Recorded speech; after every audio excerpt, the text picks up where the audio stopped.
Chairman, Board of Governors, Ambassador Khalid Mahmood, ladies and gentlemen, worthy speakers, may I extend a very warm welcome to all of you to the Institute Foreign Minister who has led our foreign policy agenda so admirably well from all across the country. I've had the personal privilege of working with the Honorable Foreign Minister in his earlier stint from 2008 to 2011. I've always found him to be hardworking, clear-headed and articulate.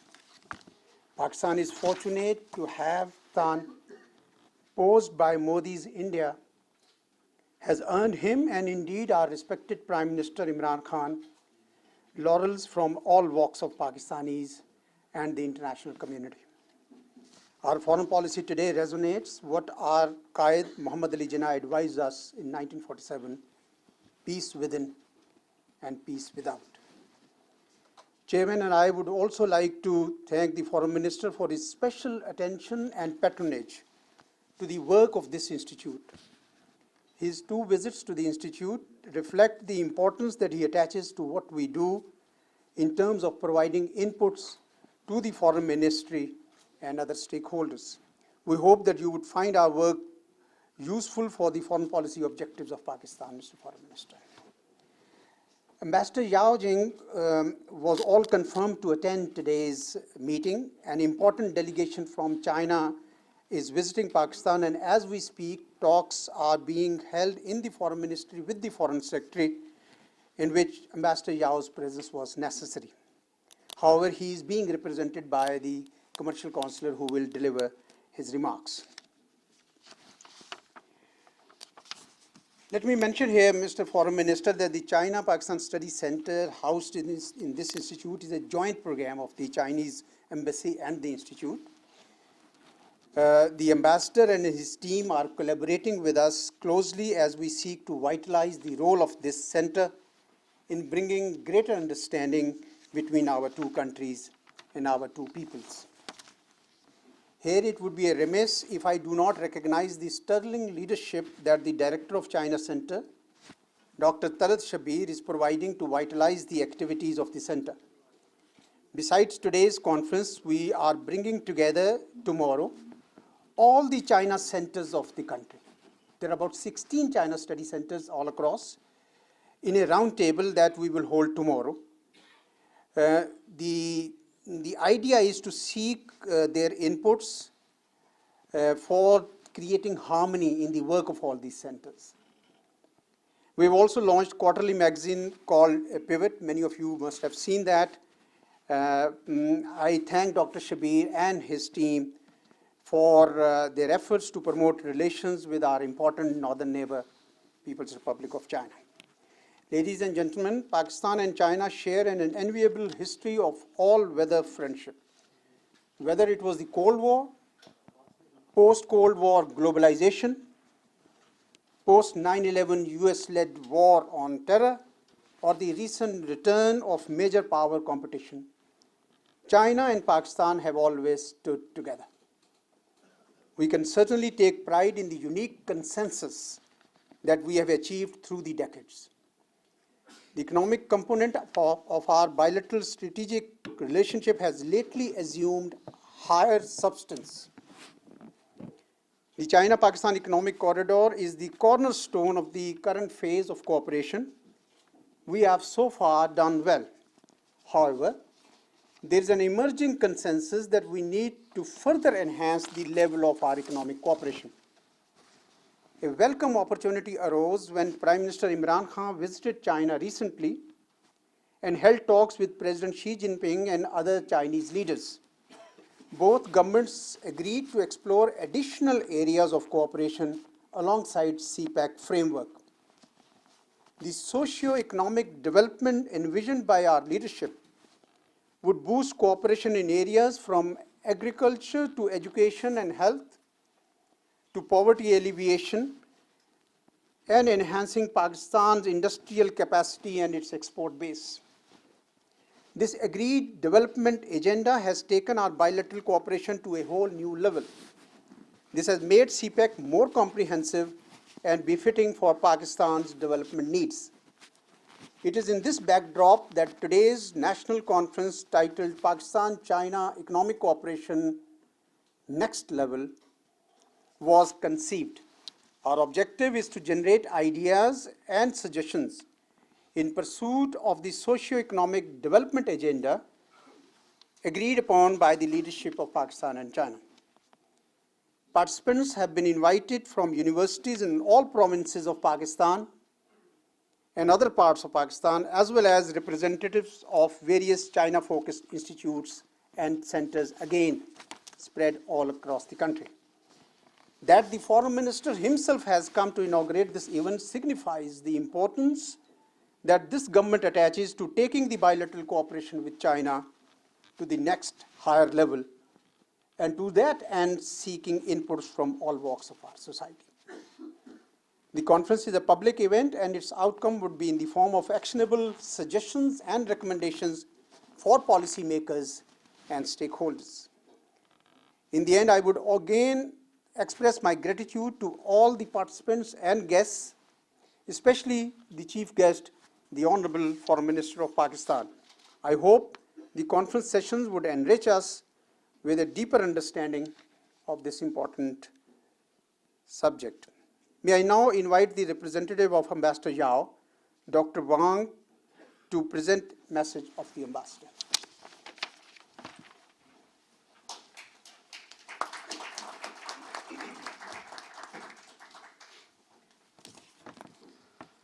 And very good morning to all. It's my great honor to, on behalf of His Excellency Chinese Ambassador to Pakistan, Mr. Yao Jing, and to have some remarks here on this very important national conference hosted by ISI. Because today we have an important delegation in Islamabad, so Ambassador accompanied them to attend the meeting. So His Excellency Foreign Minister will meet this delegation too. So on this important event, I would congratulations for terrific jobs have done by their ISI. Yes, ISI, yes, ISI, yes, sorry. Yes, for their, yes, for their terrific jobs and on their major strategic issues, not just the bilateral but also regional, and also express our thanks to their ISI for their tremendous support, and to the Chinese embassy. Thank you so much. And pertaining to whether strategic cooperation partnership in the past year, since the 2015 President Xi visited Pakistan. The second is both countries have a very friendly perception to each other. In China, everybody knows Pakistan is our iron brother, vice versa in their Pakistan. So thirdly is CPEC. CPEC now has become the buzzword in both countries. And so in the past the 5 years, and we have seen their remarkable achievement in this. So all these factors has ushered their bilateral economic cooperation into a new stage, into a new height. So far, and China has become the largest trading partner of the Pakistan for 4 consecutive years, and the largest source of the FDI of Pakistan for 5 consecutive years. And China also have provided some necessary assistance, support, and to Pakistan by grant projects and other ways.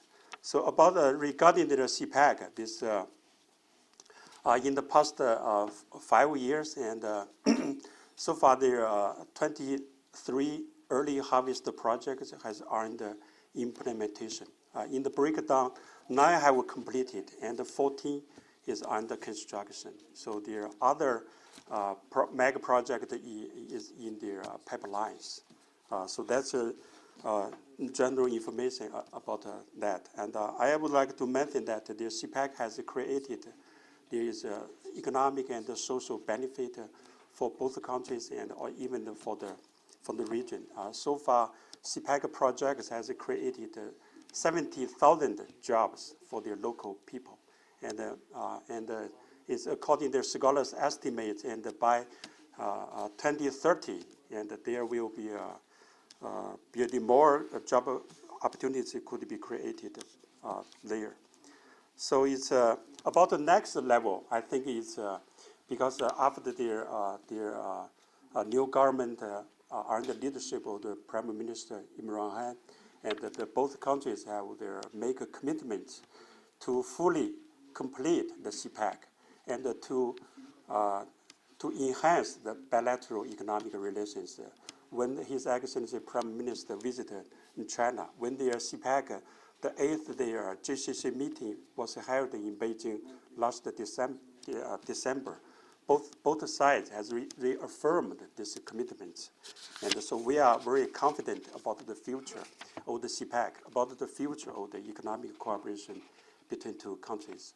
Here I would like to share some points with your excellencies. One is the next stage will focus on industrial cooperation.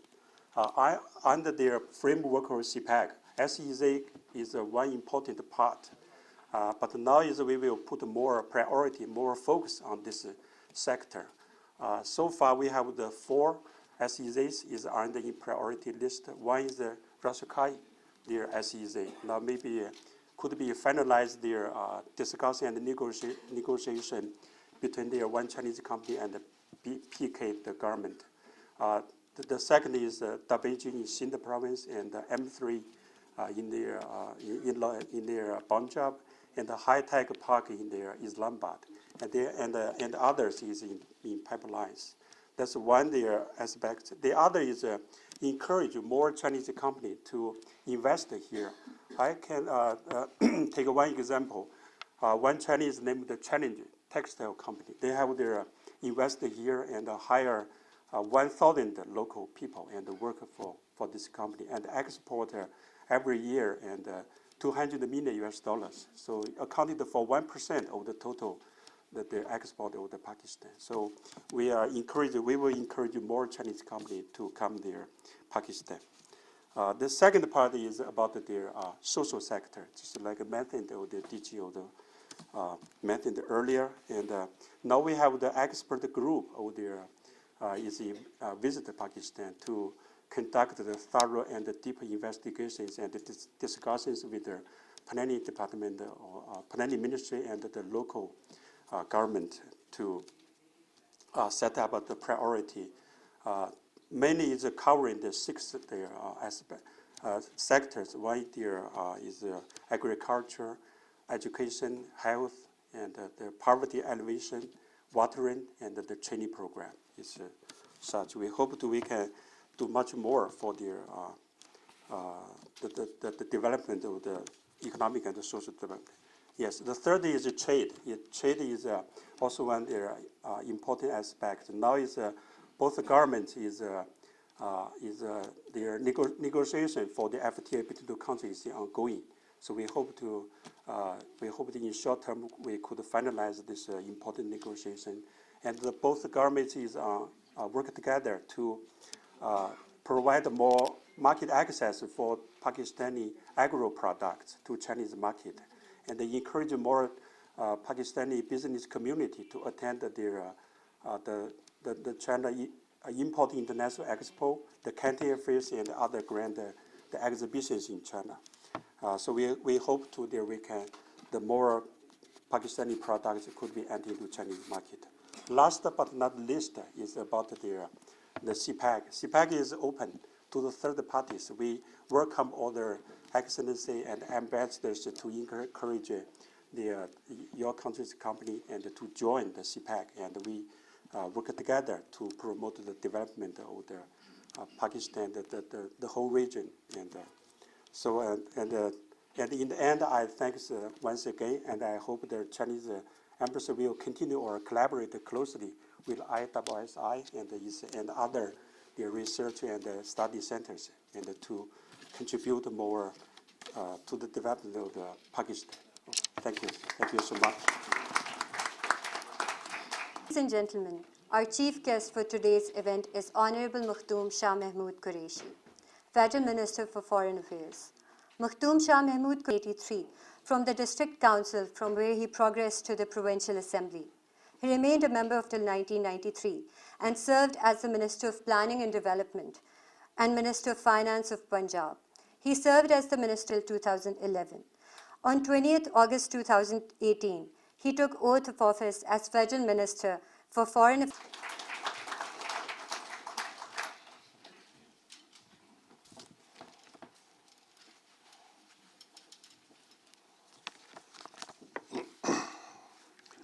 Bismillah ar-Rahman ar-Rahim.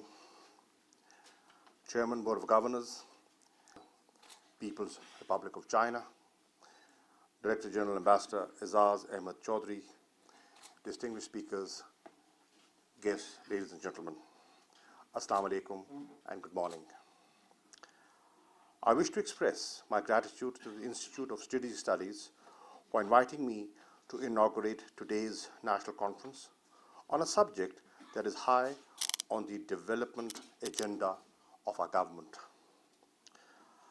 I understand that the revitalized China Center of the Institute is engaged in a series of activities to deepen our partnership with China. We in the Ministry would welcome your constructive ideas for promoting tangible economic cooperation between Pakistan and China. Let me also underscore the importance of the work being done by this institute. Your policy inputs to the Foreign Ministry are deeply valued. As indicated by the Director General, I have visited this institute twice to signify the expectation of the Ministry to receive quality input and advice from our researchers and scholars. Ladies and gentlemen, before I speak about the subject of this conference, let me share with you my deep sense of satisfaction at the mature manner in which the nation of Pakistan has responded to the recent challenge posed by our eastern neighbor following the Pulwama incident. Prime Minister Imran Khan and I are fully committed to conducting our foreign policy in honor, dignity, and in the best national interest of Pakistan. This is what the people of Pakistan aspire, and this is what we would do. And in this context, our researchers and think tank community also have a responsibility. Your ideas and inputs would strengthen the hands of the leadership of PTI in conducting our foreign policy according to the aspirations of the people of Pakistan. Ladies and gentlemen, China is not only Pakistan's neighbor, it is a good friend and what President Xi Jinping calls iron brother. Our friendship is premised on shared values and interests. We in Pakistan regard this relationship as a central component of Pakistan's foreign policy. The close relationship between Pakistan and China is a positive factor for political stability of the region. Together, we are successfully countering forces opposed to regional peace and harmony. In the post-Pulwama crisis too, the Chinese leadership presented a sound advice for India and Pakistan to engage in a dialogue and resolve their disputes through peaceful means. From politics and diplomacy to economy and defense, the two countries are finding newer, impactful and progressive ways to ensure prosperity of our peoples. Ladies and gentlemen, in the recent years, the China-Pakistan corridor has infused greater depth to our relationship with China. The CPEC reflects the collective desire of both countries to usher our region into an era of shared prosperity. The leadership of the two countries is now looking at what I would call CPEC Plus, the new level that you were talking about. Prime Minister Imran Khan's successful visit to China last year broke new grounds. Our two countries identified a new vision, a new development agenda, and take our economic partnership to a whole new level of engagement. This vision is rooted in our conviction to pursue a people-centered approach. We wish to expand our cooperation to areas such as science and technology, agriculture, social sector cooperation, blue economy, people-to-people and cultural linkages, and finding mutually beneficial ways of boosting Pakistan's industrial capacity along with broadening our export base. Undoubtedly, this leap forward is in accord with the government's commitment to place Pakistan on the path of genuine and corruption-free progress and prosperity. Underline the word corruption. In fact, taking CPEC Plus as an impetus, other countries are also now investing in Pakistan. The Saudi conference's successful visit last month is a testament to this growing international confidence in Pakistan. Ladies and gentlemen, the new government inherited a difficult economic situation. Now, under the direction of Prime Minister Imran Khan, the government of Pakistan has embarked on a set of policies through which we are seeking collaborative arrangements with our foreign partners and bolstering confidence of domestic investors. Indeed, these measures will pay dividends in the years ahead and pave way for Pakistan to reach its true potential. We are determined and confident of our success. Inshallah. As Quaid-e-Azam advised us, with faith, discipline, and selfless devotion to duty, there is nothing worthwhile that you cannot achieve. Dialogue and exchange of views are imperative to address the challenges and opportunities that stud our way. I am pleased to note that scholars from reputed universities from all four provinces are participating in this national conference. I am further delighted that China-focused institutes from across the country are also attending this event. We welcome effective platforms such as this conference, where young minds, thinkers, and scholars come together to interact and produce constructive ideas. I wish the Institute and the participants success and look forward to receiving the outcome of your deliberations. I thank you.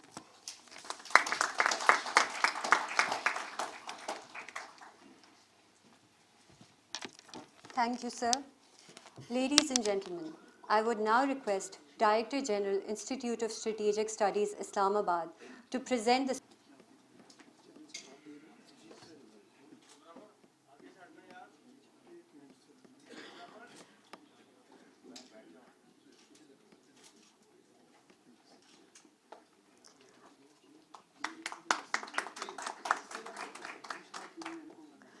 Ladies and gentlemen, please remain seated. I would request all the panelists to gather up.